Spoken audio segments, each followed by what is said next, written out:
يا غير ضيف أتى بالبسر والمدد أهلا وسهلا وترحيبا بلا عدد. asalaamaaleykum wa rahmatullahi wa barakaatu.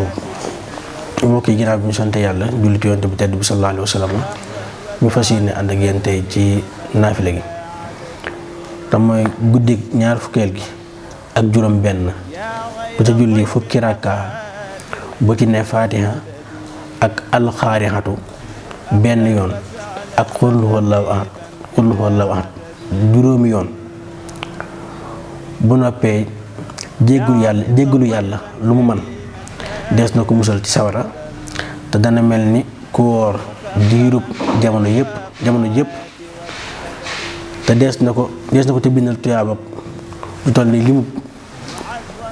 limu biddiw yépp ak xobi garab yépp ak tuyaaba ju fees diggante asamaan ak suuf te bu dekkee dees na ko booleeg jibril ak mikaayil ak israfil ak xasrail ñu gunge ko ba muy tàbbi àjjana. asalaamaaleykum wa rahmatullahi wa barakaatu. يا غير ضيف أتى بالبسر والمدد أهلا وسهلا وترحيبا بلا عدد.